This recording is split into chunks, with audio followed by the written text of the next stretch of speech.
everyone, I'm Eartha and I just got my diploma! Yay! After 18 months.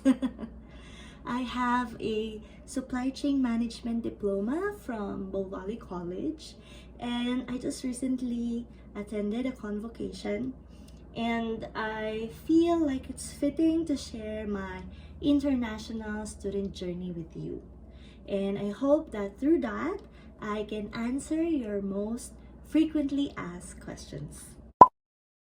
I have a bachelor's degree in hotel, restaurant, and institution management from the Philippines, and I worked for over 6 years in the hospitality industry. If you look at my professional and educational background, I do not have a direct experience in education in supply chain industry, and it's limited to supply management, inventory management, and store management that comes along with working in the hotel.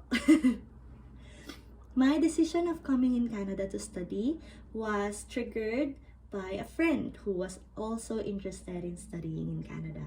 So what prompts our decision was actually COVID, because during that time our hotel was closed, and my friend called me saying that he was interested, and that decision or that proposal was more appealing back then, because I know that the hospitality industry will not be recovering anytime soon.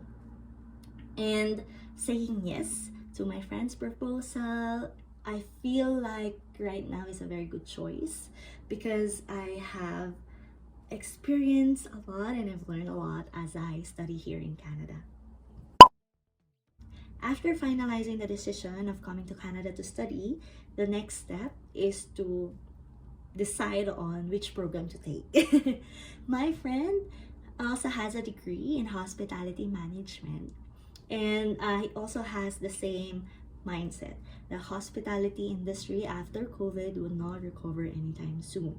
So we steer away from studying hospitality management, and we look for a program that is more likely related to what we have already studied. So looking at the list, we find that business administration is the closest to what we've studied back home. That's why we took business administration. Business administration, we find, has many majors here in Canada.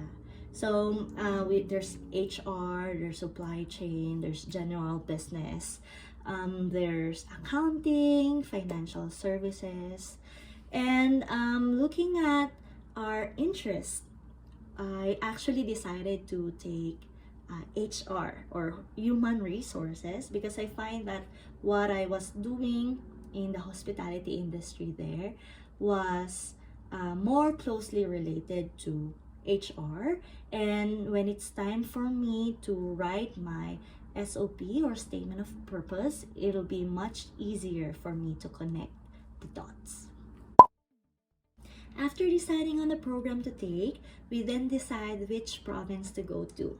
And there's a lot of back and forth discussion in this particular topic, but after drawing a table with all the pros and cons for each province, we then decide to go to Alberta.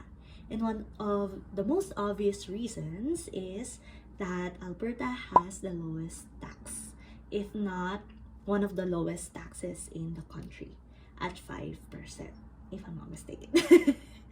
We also, there's also Jollibee and IKEA. I know that it might sound petty in the province, but those are the places that we kind of feel homey. So we wanted to have like at least a Jollibee and IKEA in the province. And Alberta has a very promising permanent resident pathways.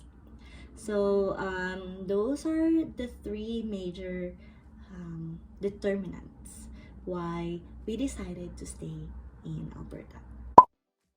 Narrowing our decision further, we then choose which post-secondary institution to go to school to.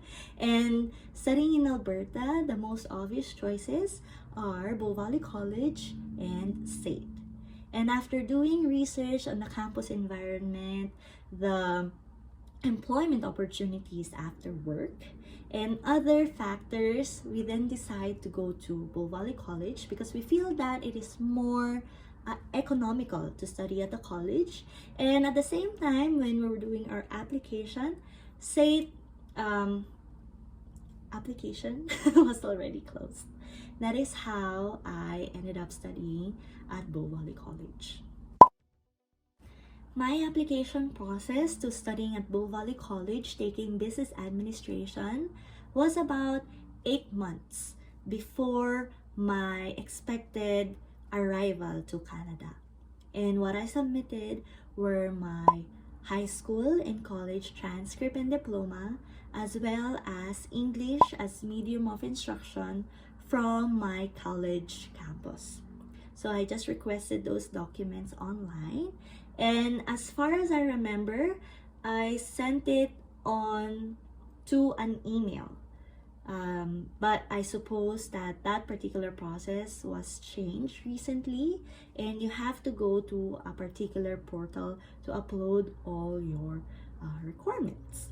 And with that, I am going to put all the steps and links to the portal and to the requirements studying to Bow Valley College on the description below. It took about a month or so before I got my acceptance from Bow Valley College, and I was asked to pay a 1,500 reservation fee, which is deductible on your first term tuition fee. I was not on a wait list, but I know someone who was, and she said that she waited for about a month before she got an acceptance of her application after being on a wait list. As part of my visa application, I wanted to pay at least a year's worth of my tuition fee before coming to Canada. So I didn't receive like a breakdown of tuition fee until I think a week after I paid my reservation fee. But if you are quite in a hurry, you can go to your program of your choice page, and there's usually a projected tuition fee for the 2-year program. And what I did was just divide that number into 2 so I can get my year's worth of tuition fee. Actually, at Bow Valley College, you can choose the number of programs or number of courses you take per term. And your tuition fee will actually depend on the number of programs you take. So to be accepted as a full-time student, you can take at least 3 courses for a term or a maximum of 5 courses for a term. As mentioned earlier, my first choice with my program is human resources. But as I finish my introductory to accounting, I figured that I can actually understand numbers. So I lean towards taking accounting, but we actually have this career, I forgot the actual workshop, but all the chairman of the programs will attend that particular event, and they will explain the majors to you better, because at Bow Valley College you can choose your major on your second term. Just so it's not really fixed, but just so the college would know how many are taking a particular major so that they can arrange classes better. So it didn't really I didn't have to change my SOP. It doesn't really affect my study permit, because on your study permit it will not say your major. So it's more of like an in-campus thing that you do. But after attending that particular workshop and looking at the industry in Calgary, I decided to take supply chain because during that workshop, they've mentioned multiple career opportunities in supply chain, the projections of Calgary towards supply chain, and the requirements or what is expected of a supply chain student, which I feel like I have. That is why I ended up studying supply chain management, which I really, really enjoy. During my first term, I took 5 courses, and on my second term, I also took 5 courses. But after having 5 courses and working for part-time for 20 hours during winter term, which is my second term, I decided to take 2 terms for spring summer term, which is actually the official break for my program, business administration program, because I find balancing my time for work and study difficult.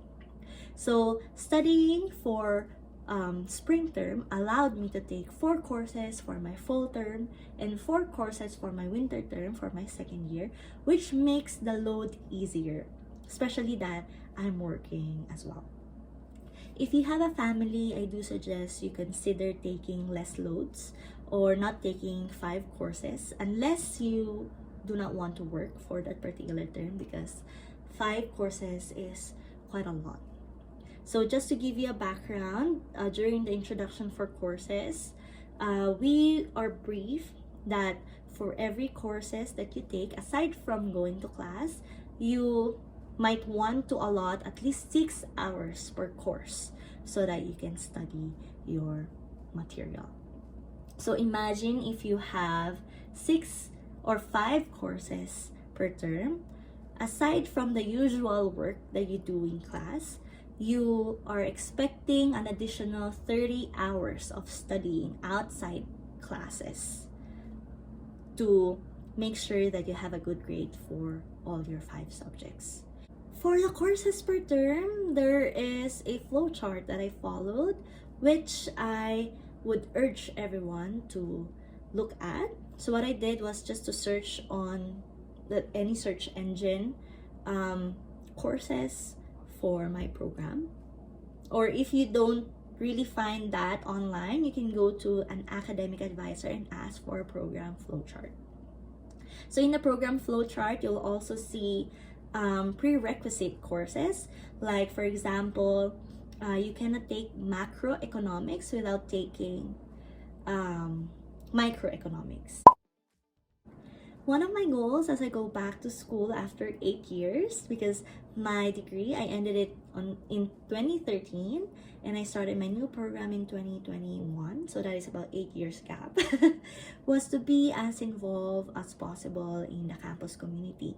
Because that is not what I've experienced back home, because I live far. But since I live close to campus, I try to be an active student. So I started volunteering as a student wellness mentor from the Office of Sustainability, Intercultural Center, and Learner Success Services. And those volunteering opportunities opened a lot of opportunities for me to be a delegate to external organizations and a student delegate to supply chain management workshop hosted by Calgary Chamber of Commerce, which in turn, open opportunities for me for work. I am really happy that I became active in campus. With my volunteering opportunities, I became a student media ambassador. So I handle the college's social media account, and that is the Instagram account, which is really fun and exciting because I get to meet people and also develop my professional and personal background or personal skills. Now that I'm done with my supply chain management diploma from Bow Valley College, my goal for myself is to become a supply chain management professional by enrolling to the SCMP designation by Supply Chain Canada. So in the Philippines, it would be more likely a license as a supply chain professional. So I do that by enrolling to some modules which is 8 modules and 7 workshops. But since I am an alumni from Bovali College, I have at least 4 modules that are accredited. So instead of taking 8, I will only take 4. And that is my international student journey. I hope that after sharing my story with you, some of your frequently asked questions have been answered. And if you have more, please feel free to connect with me on the comment section or by reaching out to me on my Instagram account, Alberta. Thank you so much for supporting my channel, for subscribing, and for watching my videos. I really appreciate it. And I hope to see you on the next one. Bye for now.